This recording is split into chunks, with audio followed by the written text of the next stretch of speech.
Hello again, everybody, and welcome back to the channel. Thank you so much for joining us again today. Well, as often happens, we'll get emails from viewers wanting a specific firearm covered by the channel. And recently I've had a couple of requests to take a look at the Stoeger Str 9Sc for subcompact. So that's what we're going to do today. We're going to jump right into it and see what it's all about in just a minute.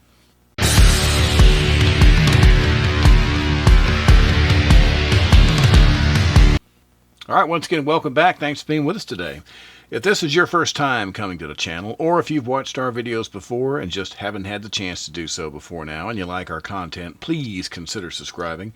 You can locate that little subscribe button in the lower right-hand corner of your screen there, or if you're on a mobile device, you can just scroll down below the video and you can hit subscribe that way and hit the bell if you want to be reminded when new videos come out. It's a simple thing that helps out a whole lot, and we really appreciate it. So, Stoeger Str 9Sc. Now they also make a regular compact version of this too that's about the size of a Glock 19.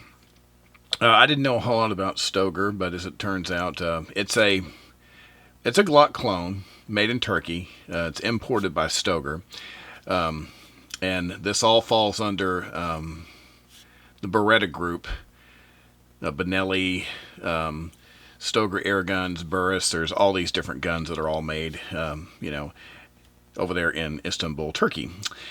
So, this is going to be something familiar in many ways, but has its own little unique quirks, and we'll talk about that. But so, size is always first. As I said, the regular version of this, the compact, is about the size of a Glock 19.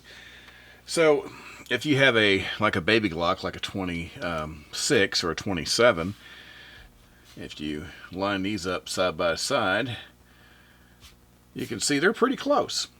You know, they both have that little shorty, stubby grip, a two-finger grip, and they're almost the exact same dimensions in many ways.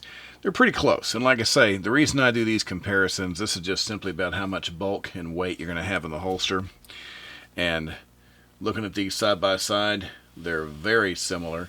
The Stoeger looks like it's just the slightest bit longer, you can see, not by much, but they're very similar as far as thickness, and the Stoeger has just the tiniest longer grip there, not by much, but that gives you an idea of about how big it is. That's always going to be one of the first things you want to consider whenever you're looking for something like this, because if the gun is not comfortable to carry, you probably won't. Alright, we're going to jump right into the features here. But before we do, we want to take a moment to thank our friends over at Don's Weaponry for providing us this beautiful example of the Stoeger Str 9 subcompact for our tabletop review today. Don's Weaponry is a huge supporter of firearms safety and education, and we can't thank them enough. So, of course, we'll start off by making this thing safe, remove our magazine, put it aside, and you can see that the chamber is empty there, so we are empty and just as safe as we can be. You've probably noticed the first thing right off the bat on the top here is that there's a plate. Of course, that's an optics plate. They give you a number of options for that you can put on there to adapt to several different types of common red dot platforms, which is really nice. And this has different configurations. You can get it with or without the optics ready part. You can get it with either plain white dot sights, or in this case it's got tritium sights. So there's a lot of different options you can get on this little gun, which is kind of nice. It's got pretty good serrations on the front and rear, so grabbing the slide, very, very good positive contact. You've got a accessory rail here on the front, so if you want to put a lighter laser system on this thing, you can do that. Your slide lock here and release. Then, of course, you got this little tab here. There's one on the other side. Obviously, this is essentially a Glock clone, so it comes apart the same way. You know, you put a little bit of back pressure on the slide, pull these down, and the whole slide comes forward and off. You can access your barrel, your spring, and all that kind of good stuff. So, easy peasy.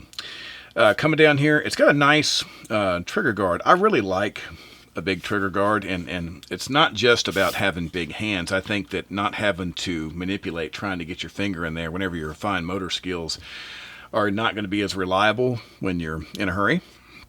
I think that's good. Of course, you've got your magazine release right here. It's pretty good size, and it's right below this little insert, this little place for your thumb. There's a little indentation. And when I'm holding the gun, I can feel the magazine release, but I never feel like I'm putting any pressure on it. So even with a two-handed grip here, I don't ever feel like I'm going to accidentally put the magazine out. And speaking of which, these are 10-round magazines. Now this one has the little extension on it, as you can see. For this little two-finger grip, you know, I showed you the earlier comparison of part size, like with the Glock 27. It has a two-finger grip, but it's pretty aggressive. It has that little bump right there at the bottom. And so it's pretty easy for me to keep my two fingers locked in there. So even though I don't have an extension on this one, even without it, with a flat mag, it feels pretty good. Now, looking at the Stoeger, you know, it doesn't have that. So without this magazine extension, your finger here doesn't really feel like it's got anywhere to go. And that's what I was going to show you. So 10-round magazine here. They give you an additional 10-round magazine with a flat plate. Well, this to me feels a little weird, like this finger has nowhere to go. It's not a deal breaker, but to me, since they're both 10-round magazines, it doesn't make a whole lot of sense to me to choose it based on anything except comfort. For me, I'm more comfortable with the plate on there, so that's what I'm going to do. A lot of times when they give you an extra plate here, they give you an extra round or two in the magazine, but not in this case. They're both 10-round magazines, and that's okay. It's got pretty good texturing here in the grip. And, of course, on the back here, you have this removable back strap. And, of course, they give you two other sizes, so you can fit this to your particular hand, which I think is nice. So, you know, it's a gun that's obviously marketed, you know, to people who like the features of Glock that maybe don't want to spend quite as much. But they give you quite a bit of features on this gun for the money. So it's probably worth considering if you're on a budget and this is the type of handgun you're looking for. Well, this is supposed to be essentially a Glock clone. So the big question, of course, does it shoot like one? Well, let's talk about that. So the way this gun feels in your hand and the way the trigger feels, I want to show you that real quick. So, trigger is very interesting. You know, most Glock triggers, to me, they have this kind of crunchy, if you will, little resistance. You come back on the trigger, of course, you got your trigger safety there. But when you come back, you got this area, you know, you can hear it. And it's kind of just a little area of resistance, like this little kind of rugged, kind of crunchy area. And then all of a sudden you're in the trigger itself, and then you have just a small break. Nice and crisp. Pretty much every Glock I own feels about that way. So when I pick this up, so once again, here's your trigger safety, and then listen. You have that little area of resistance, and then you're right in the trigger, then just a little bit of resistance. Same thing. It's about the same amount of pressure, and it feels very much and resets like a Glock trigger. So if you're used to shooting a Glock and you are wondering what the behavior and the trigger is going to feel like on this one, it's very, very similar. So as a clone, as something that is a lot like a Glock, but not exactly a Glock, how's it do? How's this Glock clone shoot? Well, pretty good. I mean, for a subcompact, it's pretty stable in your hand. I've shot a lot of smaller guns like this that are really painful to shoot, and this one's not so much. You know, this is no different than shooting, like I say, the baby Glock. It's no worse than shooting like a Glock 43, which is even smaller. You know, this has got a little bit more heft to it. It's a little bit thicker, a little bit heavier. It feels pretty good. And like I say, this gun in my hand doesn't feel any bulkier than my baby Glocks, and these are perfectly comfortable for me to shoot all day long. As far as ammo, of course, we brought out the usual subjects for testing. We've got our double blast of 115 grain FMJ here. We got the SMB and the PMC. No issues there.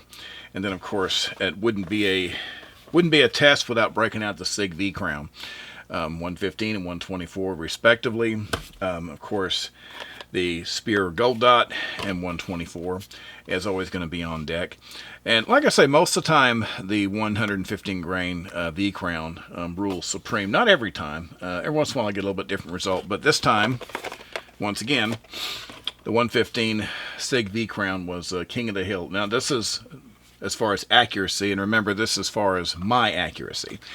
So you might get a different result, but if I shoot a couple of boxes of each and I get the best overall, the tightest groups, and this is after I've warmed up, you know, that's why I've shot plenty of FMJ, and I'm just getting into these rounds by themselves.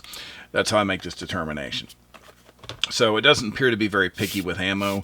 It shoots a lot like a Glock, and it seems to be pretty reliable. So nothing not to like so far. So if you're going to consider this as a carry gun, to me, once you get into the subcompact category, your options for carry, in my opinion, actually get better. Larger guns, you know, if I'm carrying a larger gun, I know I'm going to need like a big dual clip, like a big crossbreed holster or something that has a lot of weight distribution along your belt, and because it'll just become a real pain wearing that throughout the day otherwise. Now, for something like this is almost small enough to go in my pocket. I probably wouldn't pocket this gun. I'll single clip this one, and I tried a couple different varieties, but little VersaCarry, I've got several of these, and this was a really great option right here. If you haven't heard of VersaCarry, you should go check out their site, you know, when you get a chance on your own. They don't pay me to talk about any of this. I just happen to own these. I've got a lot of these. When you see me use a holster repeatedly, it's because it works. I just buy stuff that I like, and if I like it and I stick with it for a while, then you'll know, because you'll see it show up in videos. I don't use a lot of single clip style holsters like this, but I do use this one. I love the way they pad these. These are so incredibly comfortable with all this padding. You can adjust your tension, and it's a really, really strong clip. So when I have this, it really opens up where I can carry the gun, because I tend to carry like in the 3 o'clock position. But with a holster like this, I'll tend to move it around. Maybe move it around to the front. Try some different things. I don't really appendix carry, but maybe kind of between, maybe closer to 2 o'clock. I've tried some different stuff. And I feel like that with a good holster like this, you can probably do that. And like I say, the weight on this, it feels just like I'm carrying a baby Glock, and I carry a baby Glock the same way all day long with no problems whatsoever. So it's a good weight for a carry gun. Like I say, once again, all you have to do is make sure you have the right kind of holster that is comfortable, that you know has the retention level that you're looking for. Like, you know, this is firm, but there's no positive locking mechanism on here, and some people, they don't like that. They want something that they have to hit a lever or some kind of, or at the very least they want molded kydex that kind of locks around the trigger guard. I don't have to have that. If it's a tight fit, I'm satisfied, because I'm going to keep aware of where my gun is at all times anyway. But it's a good weight to carry. It's very comfortable for everyday carry, and it's very similar to many guns I do carry now. Well, if we're going to give it an overall rating, depending on how you configure this gun, it can cost you upwards of like $3.99. This version would cost you about $3.99, because you got the tritium sights, optics ready, and of course that adds cost. So if you think about it, and you think about other subcompact handguns that have the same features, like even in a Glock, they're going to be more expensive. And I know mine are more expensive, and I've got a lot of Glocks. Now, it feels like it's well made. The trigger feels like a Glock. It shoots a lot like a Glock. I think what it really comes down to is whether, you know, a lot of people, it's a trust issue. Like some people, if it's a gun that they're not familiar with, they're like, well, I've never heard of Stoeger. I don't know anything about them. You know what? They're made in Turkey, or people have all kinds of weird reasons why they think a gun might not be as good as another one. But when you get right down to it, it's just about components. And did they, you know, are they using good components? Does it seem to work? Does it seem to be reliable? Yeah, it does. Like I say, I hadn't really had a lot of experience with Stoeger either until I picked it up, but it seems to be a pretty decent gun. So, you know, for under $400, you get a subcompact handgun with different optics mounting options, night sights, changeable back straps, and 2 magazines. And it shoots a lot like a Glock. So to me, it's not a bad package. And like I say, you know, even if you don't consider this as a carry gun, it does have an accessory rail. So if you want to have a light or something on it, maybe have it as a nightstand gun or some kind of a home defense gun, it'd probably be good for that too. But the Stoeger seems to be a decent entry to the Glock clones here. So if you're trying to get something like this and you don't want to spend the kind of money it takes to get a Glock or one of the other guns that it competes with, then it's certainly worth a look. Okay. Well, that is going to do it for today. As always, we appreciate you being with us. We'll be back soon with another video for you. So until that time, as always, everyone, please stay safe and have a great day. Thank you.